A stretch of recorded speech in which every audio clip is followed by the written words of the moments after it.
What's up, ladies and gentlemen? VPB Money Man back at you. Today is March 29th. Give me a like, thumbs up, subscribe. Come on, hit the subscribe button. You're returning. Stop watching and not subscribing if you're returning all the time. Come on, hit it. Hit it. Now, we're going to change the direction of this channel because it's all about evolving. This is why I say turn your post notifications on, because I put up a post. We're going to do something different today where we're going to review and I'm going to give my opinion of stocks that subscribers, which I hope they're subscribed, we're going to seal their identity because it's all about, I'm not going to put anybody on blast. This is all going to be private. They sent me some stock tickers and they want me to review them and they want me to give my opinion on these stocks. So if you have any stocks that you hear any of these yo-yos talk about on YouTube, you can send them to me and I will give my honest opinion. Now, even I'm going to do a disclaimer. Disclaimer. I believe that you will smoke everybody on YouTube, including me, if you just own the S&P 500 or a total stock market index fund. You will smoke everybody on YouTube and like 95% of Wall Street hedge fund investors if you just own an S&P 500 or a total stock market. But I'm an idiot and I convinced myself that my dividend portfolio is for income, so I like to pick my own stocks. And I know people like to pick their own stocks, so no judgment there because even I'm doing it. But these stocks that I talk about, I do not own any of them. I don't, except for one. And I will tell you the one that I own, and a lot of you may know I already own it, and I'm going to tell you why I own it. Here's the stocks that this person sent me right here. Yeah. Screenshot it if you want. Here's the stocks that they sent me. In my opinion, YouTube influencers were just like the Fed. Here's why. The Fed pumped a lot of money out there, and now they're trying to say the inflation is the problem, and now they got to raise interest rates and crash the markets and stuff like that when they were the problem. YouTube influencers now, they're trying to pivot, and they're trying to talk differently to you after they threw a bunch of stock tickers out at you and looked like geniuses when it was a bull market and everyone thought that bull markets, oh my God, the stock markets like this, stocks always go up, right? No, they don't. It was just a perfect storm for little stupid companies that had no business model to just throw ideas of electric cars and EV and all this technology. And once again, it saddens my heart that people got suckered by this. Once again, now you can spot these YouTube fakes who think they know about money. I think everybody should download Yahoo Finance. And I'm going to tell you why, because you could catch a lot of these con artists out. Here we go. Here's those stocks again. No offense to that person. They're asking questions, and asking questions is a great thing. I was always told a stupid question is one not asked. So hopefully I save them some money if they want to take my advice. If they don't, they could do whatever they want. Everybody could do what they want. It's your money. I don't make it for you. I'm not going to tell you how to spend it. But people got to be accountable when you do make these mistakes if people try to warn you about them. I would not own any of these stocks. Here's why. They're all small micro caps, and they're all small stocks where they're not generating any cash. When I buy a stock, they have to pay me. You got to pay me cash. You got to pay me dividends. I do not own any stock that does not pay me a dividend. Here's why. During the dot-com crash, a lot of companies popped up with SPACs just like in 2020, and they're trying to tell you that they can invest your money better than you. This is why we don't pay dividends. And they squandered the money on themselves. They bought themselves bigger houses, bigger yachts, partying in Vegas. So when you pay a dividend, right, when you're a great company that pays a dividend, you either have the money to pay me or you don't. If you don't pay me, you ain't got the money. I ain't rocking with you. If you got the money to pay me and you got a good product and it's consistent, I'll rock with you and I'll keep investing my money with you. But the day you stop paying me and the day you stop growing your dividend, I'm gone. So This is why I don't buy individual shares and I don't buy small little micro cap companies. I'm going to put this up. This is HCMC.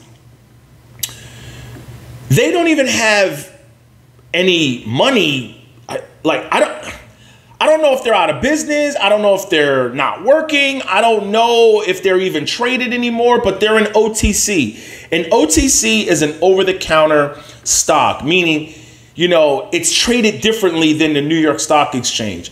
Everybody needs to watch The Wolf of Wall Street. He talks about that. He says these over-the-counter stocks are little stupid companies that people make up in their backyards and they need cash. You know, they do press releases. People talk about them on YouTube. A lot of YouTube influencers that I made videos about, they talk about them and then they do a cash grab. They line their pockets and they go out of business. And now you're left like, what happened? But they're long gone. This is an OTC. Look. It even says you can go to Yahoo Finance and it'll show you how many full-time workers they have. They have 0 full-time workers. Why would I give my money to anybody who doesn't have any workers? All right. Now, I don't know how accurate this is, but this isn't a good look. If I see this, this is a red flag for me. I'm not going to blow past that. Let's use a company I do own. Pepsi, for example. I do own Pepsi. That's the one company that I said I owned.